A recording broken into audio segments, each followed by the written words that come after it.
você perde essa característica tradicional do eu, não só a ciência faz isso propositalmente, né? Mas a sociedade vive isso agora como um momento de consequência, né? E talvez aqui aconteça o ego, a vaidade dos indivíduos, acontece também por ausência de uma identidade fixa, né? Essa crise também provoca essas doses semiletais de crise de identidade, né? E o ego nada mais é do que uma identidade falha, de uma falha de identidade. Talvez nesse momento a psicologia dê uma resposta muito melhor que a minha, óbvio. Mas o ego é uma afirmação de uma identidade, né?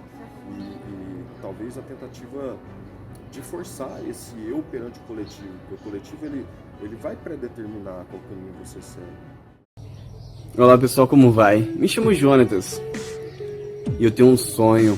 E um dos meus sonhos é saber que pude contribuir e fiz a diferença no coração das pessoas enquanto estou aqui. Não sei se a vida é curta ou longa demais, mas sei que nada que vivemos tem sentido se não tocamos o coração das pessoas. O imperador Marco Aurélio, um grande filósofo, dizia: a cada ser humano que morre me empobrece, porque é o universo ímpar com o qual deixei de travar contato. Acredito que se conectar é um caminho que você alinha com o universo, com você. Isso gera um sentimento de amor, positividade e conexão com o seu corpo. Ninguém chega a lugar nenhum sem ajuda de alguém. Somos como um grande quebra-cabeça. Então, peço com todo amor e carinho do meu coração: se conecte comigo, com o universo e acima de tudo com você. Seja bem-vindo. Reconexão, conectando pessoas. Olá pessoal, tudo bem com vocês? Começa agora mais um episódio no Reconexão, conectando pessoas aprendendo pessoas. E hoje o nosso convidado é o nosso amigo Ricardo. Ricardo é uma pessoa maravilhosa, fantástica, admiro muito ele, tá? Então, assim pessoal, eu espero que nessa entrevista vocês possam conectar com vocês, com o nosso conteúdo que a gente está fazendo aqui, que vai ficar maravilhoso. E ainda mais com o universo. Ricardo, sinta-se à vontade, o canal é todo seu, tá, meu amigo? Se apresenta por gentileza para os nossos amigos. Tudo bem, pessoal? Eu sou o Ricardo, eu sou cientista político e nesse momento eu estou como professor da rede pública de ensino. Eu acho que a minha função como cientista político é fazer parte daquilo que o teu canal propõe, né? Da gente tentar compreender o que acontece com o nosso momento e quais são as possibilidades da gente reconstruir o futuro e reorganizar o sistema, a vida. Eu acho que tudo faz parte de um único objetivo, né? Viver, aproveitar, contribuir, servir e acima de tudo evoluir. Exatamente. E o mundo é feito de perguntas, né? O mundo é feito de perguntas. E as tentativas de respostas é que são os nossos caminhos, né? E não pelo fato da tentativa em si, mas a resposta já está na nossa frente. Isso, ela se apresenta o tempo todo, né? É que a gente aumenta a qualidade das nossas perguntas, né? O filósofo Sócrates, ele dizia que quanto mais respostas a gente tinha, mais perguntas surgiam, né? E até um ponto limite, né? Tem aquela frase, sei que nada sei, né? Só sei que nada sei, que é a frase do oráculo, né? Show essa frase. Maravilhoso. Me diz uma coisa, Ricardo, o que move você a ser a pessoa que você é hoje? É uma boa pergunta. Eu acho que a inquietação é o que me move hoje, sabe? Eu acho que aonde eu me coloco, eu me sinto responsável para dar respostas para a própria humanidade, né? Eu acho que o segredo... Algumas pessoas já nascem iluminadas, né? Outras se iluminam, né? E eu acho que eu caibo na segunda categoria, que é a imortalização do ser através do registro que a gente faz. Show, cara. Show, né, cara? Profundo, hein? É profundo. E esse papo vai longe. Vai, e ainda mais a gente conversando, né? E é extremamente interessante isso, né? Porque a nossa transcendência, eu vejo a ciência como uma parte de uma característica da minha própria personalidade, não é? Essa busca constante por resposta, esse excesso de pergunta e a tentativa de chegar em um resultado, a tentativa de coletar, a tentativa de abrir mão do eu para poder entender o que o objeto quer dizer por ele mesmo. Eu acho que esse é o meu grande segredo comigo, né? Aquilo que o cosmos como um todo me apresentou, sabe? E me fala uma coisa então, quando você abriu esse baú então, porque, que nem você falou, né, a gente transcende, a gente passa por uma transformação. Exato. Ou você nasce iluminado, ou você na trajetória você se ilumina, né?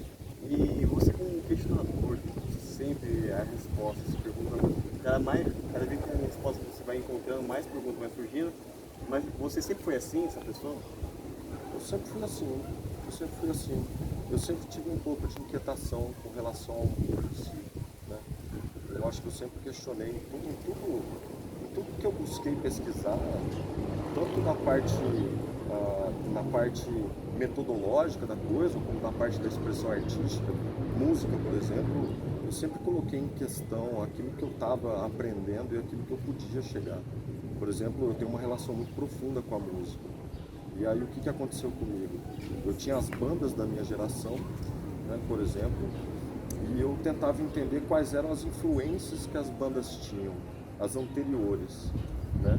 E aí eu ia buscar as bandas que influenciaram aquela que eu ouvia e eu ia nesse caminho até chegar num princípio de tudo, né? Num princípio musical, por exemplo. E assim eu faço com a minha própria vida, eu vou buscando as origens, até chegar num ponto eixo, numa exaustão, até onde eu consigo ir, claro, né? Mas chegar nessa exaustão de dizer, olha, aparentemente tudo parte daqui. E aí é onde a parte da ciência entra como uma personalidade. Eu acho que eu me desenvolvi desde a infância com essas perguntas, né? E elas vão circulando. Porque na verdade é aquilo que você falou, as perguntas e as respostas elas ficam presentes ao nosso redor, né? E a gente começa a fazer perguntas para poder enxergar as próprias respostas, né? Só que, de fato, cada resposta te pede mais perguntas. E aí, se você entra nesse ciclo, você não para mais, né? E aí que está a imortalização da coisa, né? Porque do jeito que a gente conversa hoje, tanto eu quanto você, outros tantos fizeram esse mesmo ritmo, essa mesma rotina, e personagens que estão há 4.000 anos atrás estão presentes na nossa vida hoje, né? Eles se imortalizaram, eles nasceram iluminados, né? Eles foram se iluminando ao longo das tentativas de responder para a humanidade aquilo que a gente sempre perguntou, né? Quem somos nós, de onde a gente veio, para onde a gente vai, que são as perguntas básicas. E aí eu acho que a nossa parte mortal se imortaliza a partir disso, né? Da gente tentar responder para as próximas gerações aquilo que a gente viveu nessa. E aí segue o mundo. Maravilhoso esse papo. Sensacional. Cara, sensacional, eu tô aprendendo demais. Eu imaginava que ia ser assim, eu imaginava. E através dessa base, né, de racionalidade, assim, falando assim, em relação ao mundo que você vive, como você age, você acha que tem muita dificuldade em relação com as pessoas, se conectar mais? Você fala da parte externa, né, do social em si, né? Sim. Eu acho que sim. Ó, eu olho um pouco para a câmera porque eu sou um pouco tímido, então não se incomodem. Eu vou falando com eles, vocês vão ouvindo daí. Nada de timidez aqui, pessoal, né? Longe disso. Mas assim, eu falo porque, na verdade, quando a pessoa busca mais respostas e vai surgindo mais perguntas, ela vai chegar no ponto que realmente ela não enxergava. Então, assim, ela vai olhando as pessoas, ela olha as pessoas, a sociedade, o mundo de uma forma mais racional, talvez. Isso, tem dois momentos, assim, essa é uma pergunta muito interessante, porque remete a dois ritmos que são aparentemente antagônicos, né? E ao mesmo tempo eles são inevitáveis, né? O primeiro é a gente enquanto ator de perguntas e respostas, a gente tende de alguma forma e por alguma razão que talvez a gente não consiga entrar aqui hoje, mas o pessoal pode se perguntar lá, é que há uma tendência em que a gente vá se isolando de alguma forma do contexto social. Não por arrogância ou por qualquer outra coisa, mas mais porque a gente passa muito tempo atrás das respostas. Então há um isolamento praticamente natural e isso se reflete também na academia. Se você olhar as universidades hoje, os pesquisadores de universidade, eles têm poucos contatos com a comunidade em si, né? A comunidade tem pouco acesso ao conteúdo científico por essas duas razões. Primeiro que a comunidade brasileira, a sociedade brasileira, não é ainda totalmente preparada para acessar essas informações, né? E a gente sabe, é um país periférico de terceiro mundo, que não tem uma relação muito profunda com o ambiente científico, e a comunidade científica, de certa forma, também se isola, porque as perguntas são perguntas que vão ficando cada vez mais profundas e mais complexas, não é? E a sociedade hoje, e aí o segundo momento da sua pergunta, a sociedade ela também tende hoje, no século XXI, em pleno 2021, com todas as causas, pandemia, ou crises políticas, econômicas, etc., bolhas que vão se montando, né? Principalmente pelo mundo digital, a sociedade ela começa a se desmembrar entre eles, entre as pessoas, né? A ideia do mundo líquido, né, que a gente já falava em outros momentos, e isso vocês não presenciaram ainda, porque os momentos que a gente senta assim, sem a câmera, né, e é o próprio mundo líquido, né, a sociedade que ela vai se digitalizando e ela vai se transformando num avatar, eu acho que é uma boa palavra. Então o ser pessoal, o eu, que antes era presente, hoje ele se transforma numa coisa mais virtual e mais artificial do ponto de vista social, né? Você tem um engajamento muito maior hoje da sociedade com a política, claro, porque o ambiente virtual favorece que você interfira diretamente, simultaneamente as situações, etc. Mas você tem a perda da tradição social, da cultura material, né? O mundo virtual ele é um mundo completamente aberto, completamente anárquico, né? Hoje você se comunica com um personagem, um avatar no Japão, na Alemanha, etc. E ao mesmo tempo você apaga aquilo que tem na comunidade ao seu redor. Você perde as suas características essenciais, né? Talvez essa seja uma próxima transformação, uma próxima revolução da nossa sociedade. A gente tem uma cultura digital que consiga criar essa simbiose entre o que acontece no mundo objetivo e no mundo subjetivo da internet, da rede social e tal. Eu acho que essa é uma grande questão que a sociedade vai ter que responder nos próximos anos, né? Muito questionamento em relação a isso. Exatamente. Então, mais que a pessoa mergulha nisso, mais meio que ela se perde na relação entre si. Exatamente, porque o eu e o nós, ele gera algumas crises, né? Porque o eu tem todo o nosso intimismo, as nossas sensações, as nossas impressões, as nossas experiências pessoais, e o nós é uma coisa mais estrutural, né? É um coletivo mais estrutural, que vem com as tradições, que vem com as estruturas prontas ao longo do tempo e tal. Então gera esse conflito, né? Do eu em relação ao coletivo, o coletivo em relação a mim, aquilo que cabe. Então gera esse atrito. Mas o que você acha que o excesso de informação que a sociedade hoje, por falta, não por falta, mas a facilidade, essa liquidez, tipo assim, você pode ser o que você quiser hoje. Exatamente. Você nasce na família de ferreiro, você pode, sei lá, virar um médico, um doutor, lá, fazer advogado, ser político, tanto faz, você pode ser o que você quiser. Isso. Mas você acha que nisso tem muito reação? Se realmente você quer ser e a sociedade não querer que você seja isso que você quer ser? Boa, eu acho que na sociedade contemporânea a gente venceu alguns obstáculos, né? Na Idade Média, você tinha essa herança tradicional de que o filho de um ferreiro, sempre ferreiro, né? A sociedade imóvel, né? Hoje você tem essa abertura, essa liberdade de escolha, né? É claro que individualmente gera também um outro conflito, porque o filho de um ferreiro, ele cresce vendo aquele ambiente, ele aprende a dominar aquelas ferramentas, e quando ele escolhe um outro caminho, com outras ferramentas, ele começa do zero, né? Então ele enfrenta aquela cultura inicial que ele aprendeu para se desenvolver em um outro processo, em outro ciclo. Mas isso tem um quê de interessante, porque é uma sociedade que já não é mais parada, né? E isso é uma sociedade móvel. Esse é o lado positivo dessa liquidez, né? O excesso de informação tem lá os seus perigos, né? Tem lá os seus perigos. mas também ao mesmo tempo acelera as condições sociais, acelera a capacidade das pessoas de absorver essa quantidade de informação. Claro. Porque, é que eu te falei pra você, a pessoa, olha lá, vamos dizer assim, o Fernando nasceu a família dele é ferreiro, ele quer ser médico, a informação que ele tem hoje, ele pode ser o que ele quiser. Exato. Mas a contradição da sociedade de não ajudar ele, né, pelo fato que eu ia dizer pra você o seguinte, que não é favorável, mesmo sendo favorável. As informações vêm, né, mas tudo depende dele e como ele reage à sociedade. Isso. É muito profundo isso. Muito, muito. E tem uma parte também totalmente objetiva nisso, né, com relação à sociedade para com as pessoas. Por exemplo, hoje no Brasil, a estrutura educacional ela é concentrada, por exemplo, deixa eu voltar um pouquinho. O que mais gera emprego num país de terceiro mundo é a construção civil, por exemplo. Então, você tem toda uma estrutura cultural que favorece esse tipo de desenvolvimento. No caso brasileiro, desde aproximadamente 97, 98, você tem um investimento massivo na educação, na matemática e na língua portuguesa, por exemplo, que para favorecer espaços de trabalho que possam gerar dinâmicas como a construção civil.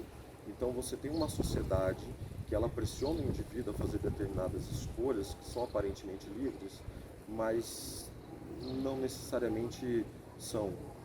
É uma contradição. Ao mesmo tempo ele tem a escolha, ele pode escolher qualquer caminho que ele quiser, ele pode estar estudando toda a educação concentrada em exatas e ao mesmo tempo ele ter a habilidade de ir para a área de humanas ou para a área das artes, nada impede, mas ele é potencializado para determinadas áreas de trabalho, né? Agora, o interessante do excesso de informação é que você tem essa quebra, né? Porque se você tem uma estrutura cultural rígida, eu acho uma palavra muito forte, talvez engessada fica uma coisa mais palpável, menos agressiva, ao mesmo tempo o excesso de informação faz com que ele tenha a capacidade de... deixa eu procurar, e atrasando o vídeo. Ele tem a capacidade de selecionar as áreas em que ele se interessa mais. E principalmente o espaço de tempo que ele tem é menor. Antes a gente levava 1 ano para conhecer determinado conteúdo. Hoje, com a internet, com as informações, em 3 meses você já tem o material necessário para você começar a pesquisar, para você começar a se aprofundar naquilo, né? Show. Profundo, cara. É uma bagunça. Não é que seja uma bagunça, mas é interessante, né, pensar por esse contexto. Extremamente. Muito. O futuro vai ser mais caótico nesse sentido também. No sentido positivo, claro. Ele vai ser mais caótico, porque ao mesmo tempo você produz cada vez mais informação, né? Uma curiosidade aqui, bem curiosidade, né? Nota de página. Tudo que é produzido na internet, considerando a internet que a gente tem acesso e a Deep Web, hoje você consegue dar uma... Se você imprimisse todo esse material em folha A4, hoje você dava uma volta inteira em torno do Sol. Ou seja, as informações elas estão cada vez mais aceleradas e a produção de informação também está, né? Significa que as pessoas não só estão absorvendo a informação, mas elas também estão registrando novas informações e rebatendo as antigas e fazendo essa dialética e evoluindo as informações conforme a sociedade também evolui, né? E aí, quando o indivíduo começa a entrar nesse jogo, nessa dança, ele automaticamente vai evoluindo junto, assim, né? Porque é o caminho, né? É o caminho. Eu acho que é inevitável. A sociedade, ela demanda o conhecimento, ela demanda essa busca constante. Hoje mais do que o passado, né? Mas ela demanda constantemente isso. Quando a gente aceita isso, é talvez o momento do nosso grande encontro com essa grande rede de conhecimento, né? Nós estamos falando agora de um campo mais físico-teórico, né? As informações elas estão presentes em todos os ambientes, e a gente vai depurando ela aos poucos, né? A gente tem todas as áreas da ciência trabalhando, as ciências humanas enquanto fenômeno, a ciência exata da física, que vai buscar a origem do universo, e ali todas as informações estão todas, as respostas estão todas ali, né? A gente que... Nossa, eu vou até dar uma pausa aqui, que talvez tenha uma frase que caiba legal, que é... o interessante não é fazer só a pergunta, é fazer a pergunta correta, né? é o desafio, né?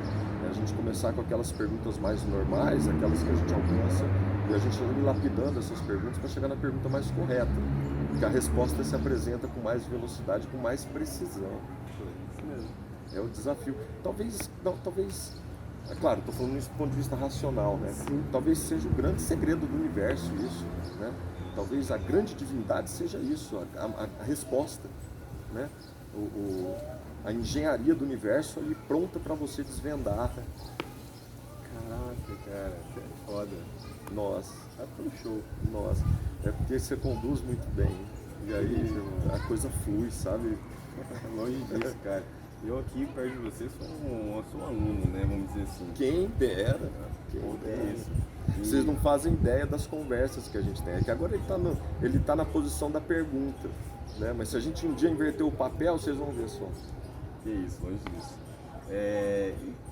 E tudo que você me falou assim, o que você acha em relação à velocidade que vem acontecendo de fato, realmente, né? E isso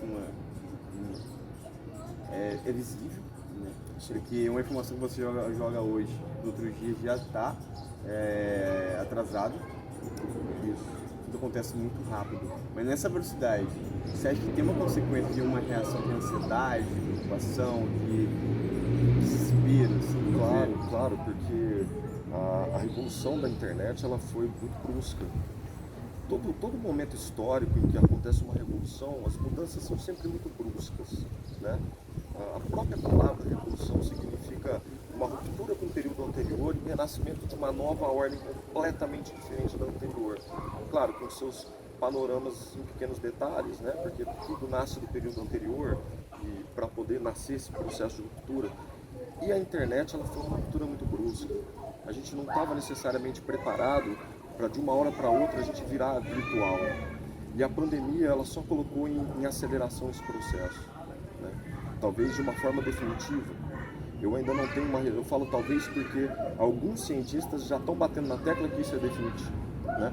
Eu ainda falo talvez porque talvez eu ainda não tenha essa resposta, ou não tenha tido coragem de buscar ela por enquanto, porque também me assusto com essa nova situação, né?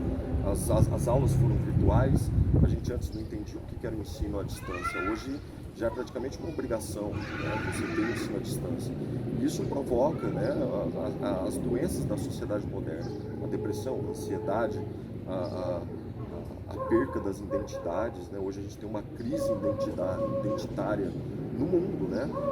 Essa busca pelo quem sou eu, afinal, como uma pessoa real e ao mesmo tempo um avatar interagindo em um mundo completamente diferente e muito mais aberto, muito menos fronteiras do que existe agora, né? Com as informações em todas as línguas, em todas as qualidades possíveis. Isso gera essas doenças, né? Porque a internet também ela não é totalmente educativa, né? Ela tem todos os conflitos, ela tem todos os momentos das guerras cibernéticas, as disputas de narrativa, e ela tem as várias qualidades científicas. Então você tem que depurar tudo isso, e a gente não tem uma sociedade preparada para fazer uma depuração ainda muito profunda, principalmente no Brasil. No Brasil a gente tem, por conta desse distanciamento da academia com a sociedade, e por conta do Brasil ser um país que recebe a informação com muito atraso, a gente tem uma média de 20, 30 anos de diferença com países considerados de primeiro mundo. A produção científica de lá, às vezes, leva muito tempo para chegar aqui, para a gente absorver e tentar adotar essa parte, tanto no laboratório quanto na vida cotidiana. Vamos dizer assim o seguinte, então, irmão. As pessoas hoje em dia, por ter um excesso de informação, essa velocidade, né, que tudo acontece muito rápido e você pode ser o que você quiser. Então você pode criar uma personalidade, né, diferente da sua que realmente é, e você se perder nessa ilusão. É muito fácil. Aí depois a pessoa pensa, mas eu preciso ter o prazer, depois vem a dor. Mas aqui nem você falou, uma parte de 500 de mão dupla. A dor, o prazer e a dor. Mas se você não tiver uma analogia em relação a isso, uma reflexão sobre isso, o que você de fato realmente quer, não pelo fato da sociedade quer de você. Porque a sociedade quer que você apareça mais, né? Sim. Contribua mais, serve mais. Isso é o natural. Que é a função social do indivíduo. Só que essa velocidade cria na gente uma ansiedade de ego, vaidade, pelo fato de querer se aparecer sempre, não pelo fato de querer se aparecer, mas pelo fato de como a pessoa vai agir comigo. Essa é a crise da identidade, né? Quando você perde essa característica tradicional do eu, não só a ciência faz isso propositalmente, né? Mas a sociedade vive isso agora como um momento de consequência, né?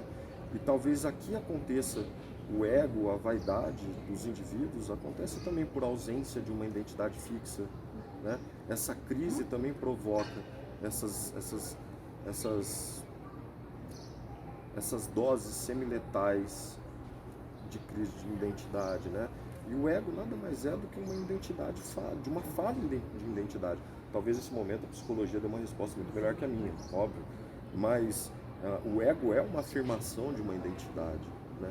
E talvez a tentativa de forçar esse eu perante o coletivo, porque o coletivo ele vai predeterminar qual caminho você segue, né? E ao mesmo tempo o ego é um tipo de defesa desse coletivo.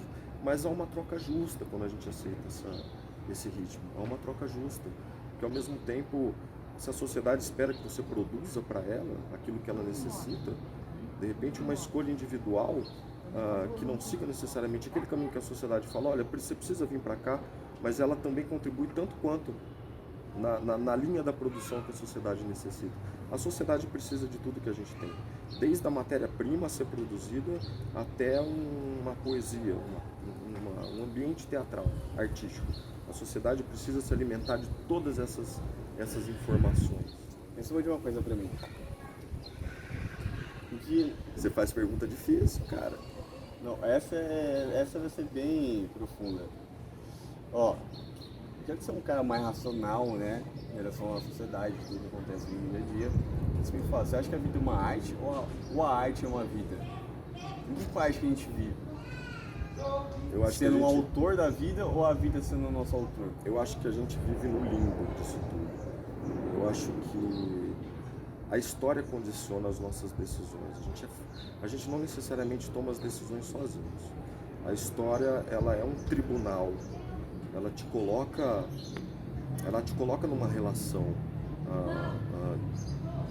do seu viver com o mundo. A própria história faz isso. Nós somos consequências da história. E ao mesmo tempo, a gente reproduz isso de uma forma artística, né? Então, se a arte imita a vida também imita a arte. Então, eu acho que é uma simbiose, né? Porque na arte é onde a gente expressa. Você pega, por exemplo, o drama grego, por exemplo. Nada mais é do que a representação de um momento que a sociedade vivia historicamente, transformada em uma estrutura romântica, de narrativa, né? Então, eu acho que é a simbiose mesmo. É o ovo ou a galinha. Mas quer dizer que então na arte você expressa e na vida você reage? Boa, eu acho que pode ser isso mesmo. Na vida você reage constantemente. Justamente por todo esse complexo, né? As informações, elas não são só um conhecimento disparado pelo cósmico, né? Ela também é o fruto de ação e reação. Você o tempo todo, a própria vida te coloca em situações em que você tem que tomar decisão, né? Que você tem que fazer escolha, o tempo todo são as escolhas, as encruzilhadas, né? E aí elas não param, e elas cada escolha gera novas consequências, assim como cada pergunta cada resposta gera novas perguntas, cada escolha gera várias outras possibilidades, cada ação gera uma reação. São os multiversos, né? E aí, sim, e a arte, ela supre um pouco nessa velocidade a tentativa de você estacionar um pouco e responder o que aconteceu também, né? Não do ponto de vista histórico, da coleta de dados. Eu acho que a ciência ela é mais precisa. A arte ela é mais impressionista, mas ela também está nesse momento de, peraí, o que aconteceu aqui, né? Vamos entender o que aconteceu aqui. E aí ela se expressa de uma maneira mais romantizada, mais sentimental. Claro que a arte ela é mais humanista, né? Nesse sentido, ela é mais sentimental. Ela coloca muito mais as emoções humanas, ela expressa muito isso em todo tipo de arte. Mesmo a arte moderna ela tem muito isso. Mas, sim, eu acho que eu consegui chegar, porque isso foi interessantíssimo isso. Muito. É uma coisa também que se você sentar pra conversar, vai longe essa conversa. Vai. É muito longe. E É que nem Pra você falou. sorte ou pra azar do pessoal. Bom, Cabe então, a ele, vocês julgam também. então vamos dizer assim, já estamos conectados, mas de fato realmente estamos conectados?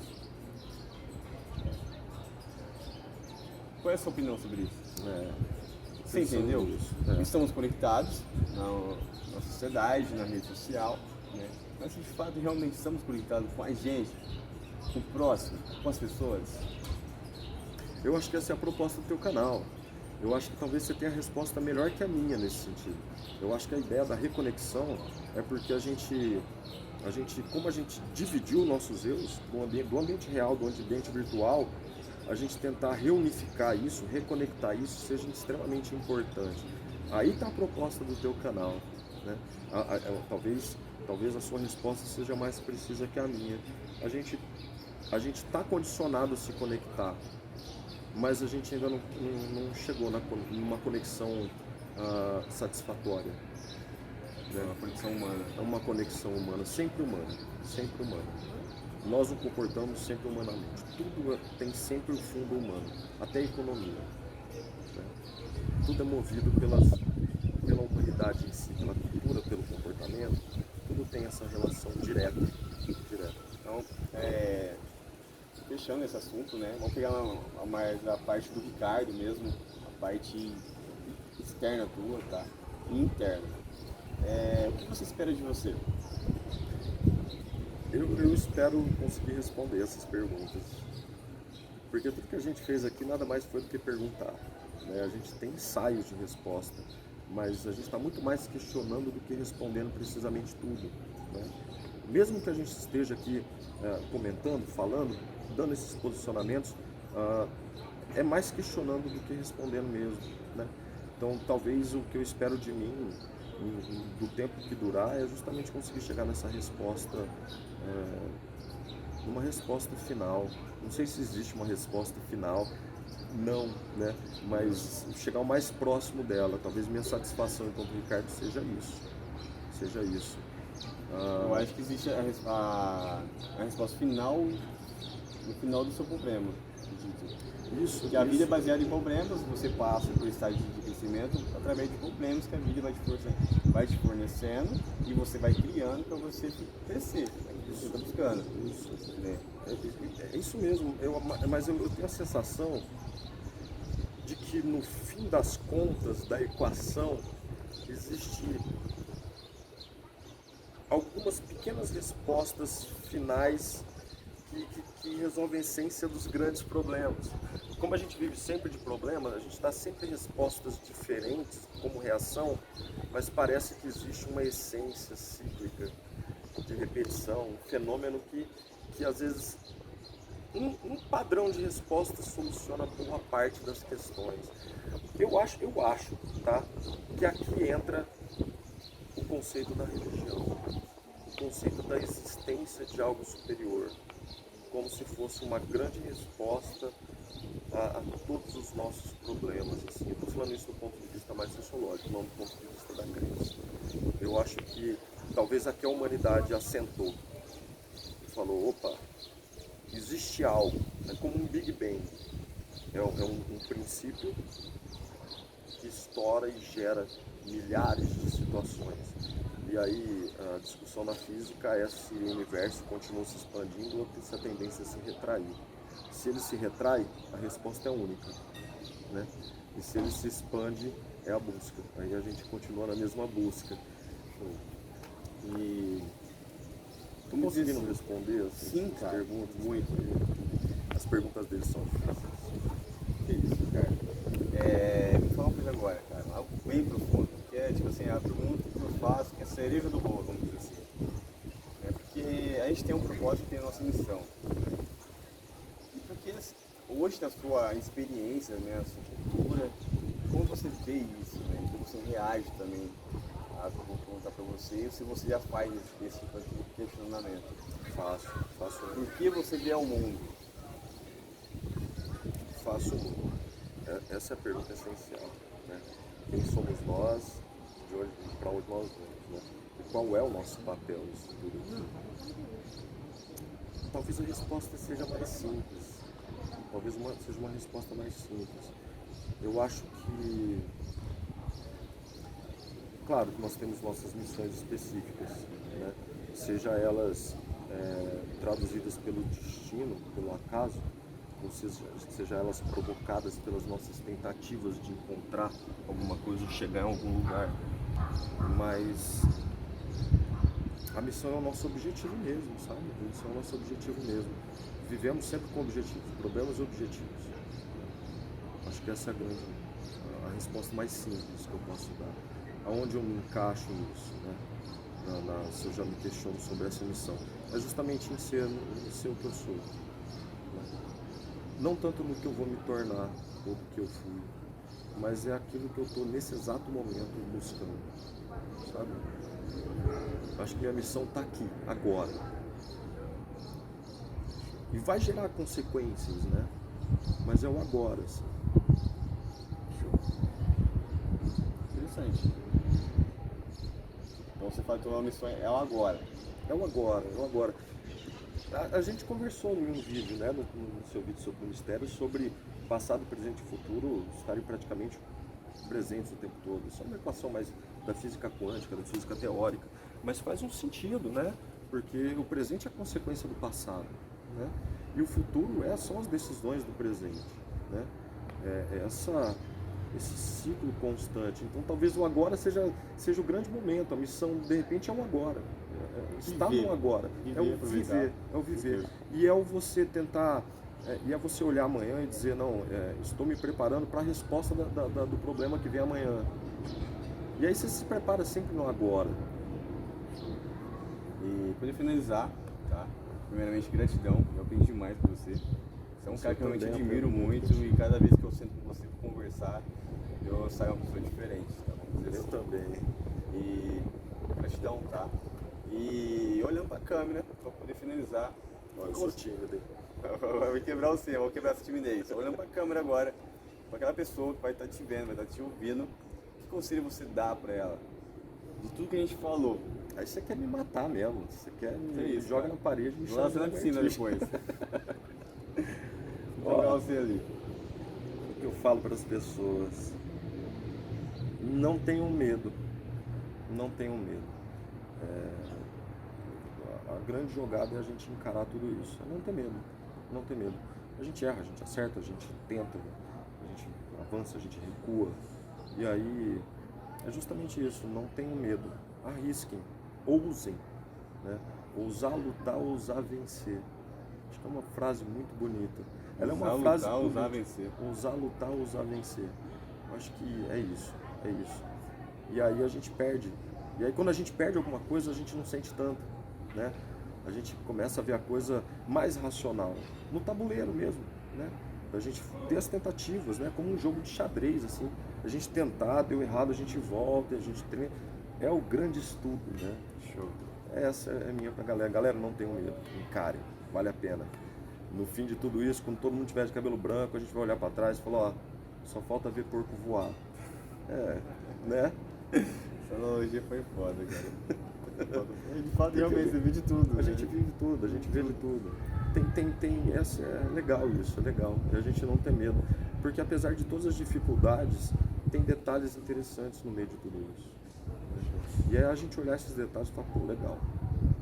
Coisas que passam despercebidas no dia a dia, mas ou coisas muito grandes que a gente fala, caramba, tem uma pedra gigante no caminho. Não é tão grande assim, de repente, questão de tempo pra gente aprender a escalar. Então assim, vai lá, bota o talco na mão, sapatinho de montanhismo, escala a pedrinha e caiu, levanta, vai de novo. Se tiver um atalho ali para cortar o caminho, corta. E sem medo, sem medo. Seja um aprendiz. Sempre, sempre. Só sei que nada sei. Só sei que nada sei. Esse é um bom final. Esse é um bom final. Então, pessoal, é isso mesmo. Mas calma, eu também tenho que te agradecer. Porque assim, esse é um dos caras mais inteligentes que eu conheço.